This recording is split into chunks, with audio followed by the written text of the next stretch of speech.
그 공공기관 경영평가가 그 이제 세간의 주목을 받는 이유 중에 하나가 그 임직원들의 성과급에 지금 좀 전에 말씀하셨지만 그 연동이 되어 있기 때문이거든요. 그래서 평가를 잘 받기 위해서 기관 임직원이 힘을 합쳐서 우수한 성과를 내기 위해 노력을 하고 이렇게 우수한 성과를 내면 그게 또 국민 복지 향상에 그 이바지하는 것이라고 생각이 되는데 근데 또 한편으로는 기관 간의 이런 그 경쟁이라고 그럴까요? 이런 경쟁이 뭐 일부 부작용을 내는 그런 점도 무시하기는 어려운 것 같습니다.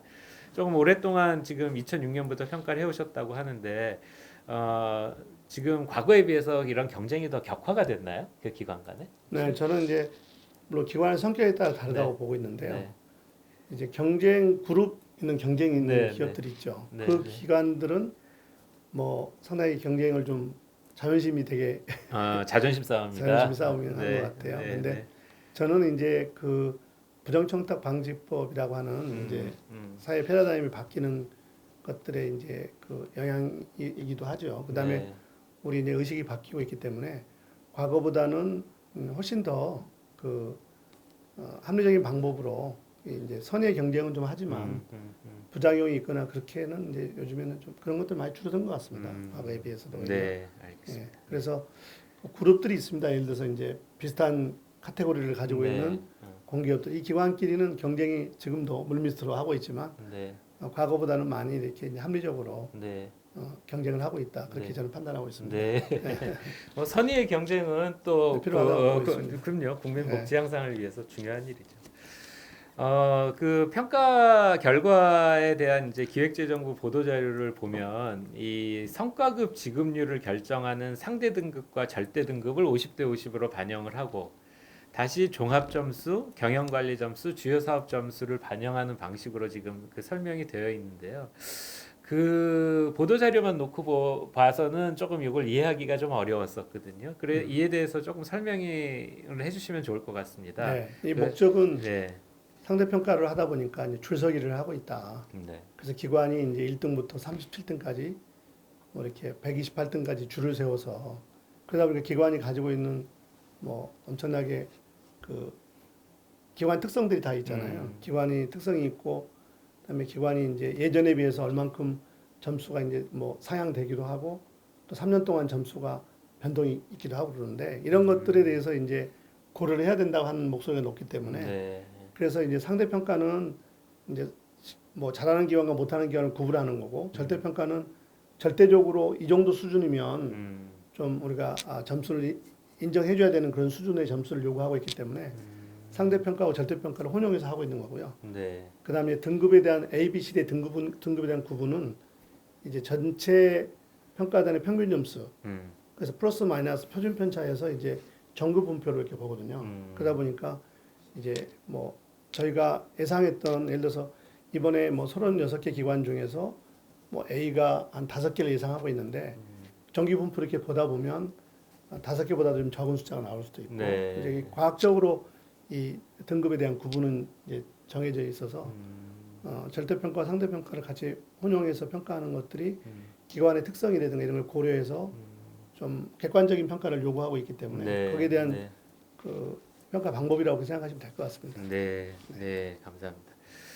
어, 이 기획재정부에서는 매년 경영평가가 끝나면 이제 차차년도, 즉 올해의 경우 이제 2022년에 적용할 그 평가지표 개선 작업을 진행하게 되는 걸로 알고 있는데요. 단장님께서 혹시 앞으로 금년 이제 하반기에 진행될 평가지표 개선 작업의 큰 방향을 좀 제시를 해주시면 어떤 내용을 주실 수 있을까요? 네, 이제 뭐 하여튼 저희는 저도 평가 지표 개선에 지금까지 참여해 오기도 하고 있습니다만은 이제 평가 지표의 가장 큰 목적은 기관이 열심히 하려고 하는 부분에 대해서 기관이 잘하고 있는 부분들을 우리가 발굴하고 그리고 이제 기관에서 이제 지표가 이제 오랫동안 그 활용했는데 그 지표가 한계치에 오는 그런 지표들이 있거든요. 그런 부분들은 또 기관의 의견을 반영해서 다른 지표를 이렇게 우리가 개선해주고 네, 네. 이런 노력들이 저는 필요하고 보고 있거든요.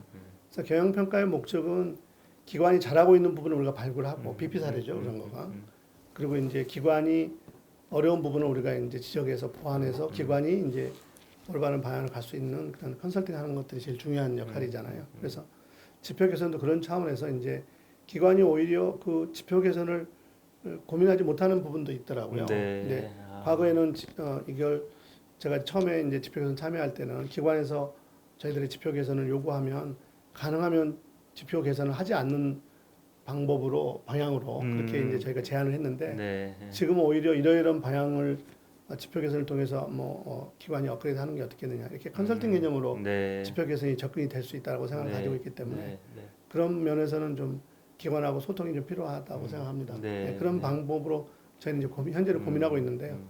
뭐 단장이 결정한 건 아니고 이제 다 뭐 기획재정부하고 이런 부분하고 다 있기 때문에 네. 일단 방침은 그렇게 생각 가지고 있습니다. 네. 네, 네. 네.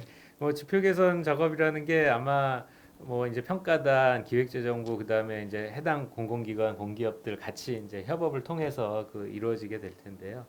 일단 또 향후 이 지표 개선 작업을 통해서 국민의 복지 향상에 기여하는 그런 경영평가가 됐으면 합니다.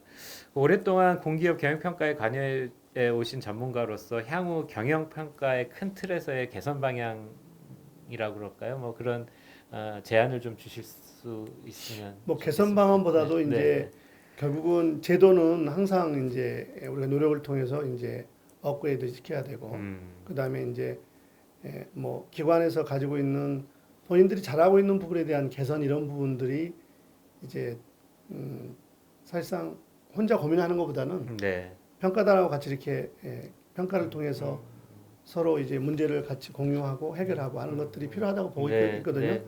이제 그런 관점에서 본다면 현재도 이제 공기업 경영 평가가 사실상 뭐 우리 교수님도 잘 아시다시피 우리나라에서 가장 권위 있는 평가로 인정받고 있기도 하고 또 가장 열심히 평가를 열심히 하고 있기도 한데요. 앞으로 이제 그런 명성이라든가 그런 신뢰를 바탕으로 해서 이런 이제 뭐 문제점이 나왔던 부분을 개선해서 그런 부분을 이제 보완하는 것들이 필요하다. 즉 이제 지금 현재 이제 큰 문제점이 하나가 이제 어떤 뭐를 점수를 좀 우리가 대충 좀 조작해서 좀 평가를 잘 받을 수 있다고 하는 그런 것은 적어도 이제 평가 시스템을 통해서 걸어낼 수 있도록 네. 그런 것들이 앞으로 좀 보완돼야 되지 않을까 생각이 들면서요. 어떤 이 제도 플러스 우리 의식이 좀 바뀌면서 평가의 신뢰도 그다음에 평가의 만족도가 높아지는 그런 평가가 됐으면 좋겠습니다. 네, 뭐 방금 단장님께서 말씀을 하셨지만 사실 그 우리나라의 그 경영평가 제도는 그 OECD에서도 베스트 프랙티스 사례로 많이 그 소개를 하고 있고요. 개도국에서도 사실 많이 그 배우러 오는 그런 그 평가 제도입니다.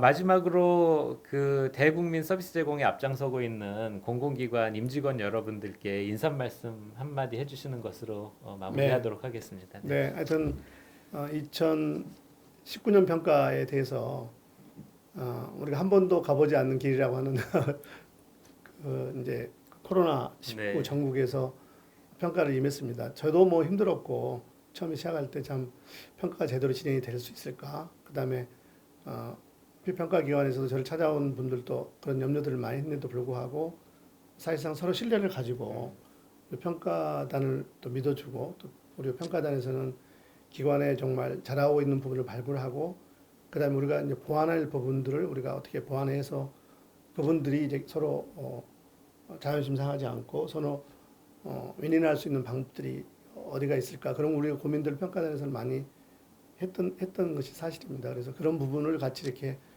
공유하고 이제 같이 실행해 주셔서 감사드리고요. 이번 평가가 정말 잘 마무리될 수 있도록 우리 정말 그 임직원 그 선생님들께서 많이 힘써준 덕이라고 생각을 가지고 있고요. 이게 또 물론 일부는 또 약간의 마음에 안 드는 그런 만족이 있지만 어쨌든지 뭐 저는 평가단으로부터 피드백을 받거나 혹은 다른 주변 사람들하고 얘기를 나눠 보면 나름대로의 우리가 열심히 했던 부분을 서로가 같이 공유했다. 평가단도 열심히 노력했고 비평가 기관도 그런 환경 속에서 열심히 협조를 잘해서 평가 결과가 나름대로의 보람이 있었다 하는 그런 생각을 좀 가지고 있거든요. 그런 것들이 다 우리 임직원 선생님들이 도와준 덕이라고 저는 생각합니다. 하여튼 이 자리에 빌려서 다시 한번 감사드립니다. 네. 그 장시간 그 공기업 경영평가에 대해서 그 허심탄회하게 말씀해 주신 김창봉 단장님께 다시 한번 그 감사의 말씀 드립니다. 이번 그 경영평가의 결과가 또 내년도 그 공기업 또 공공기관의 그 운영에 크게 또 그 성과로 나타나기를 기대를 해보겠습니다. 네, 이상 김창봉 공기업 경영평가 단장님과의 대담을 마치도록 하겠습니다. 감사합니다. 네, 수고하셨습니다. 고맙습니다. 네, 네, 감사합니다. 수고하셨습니다. 네. 네.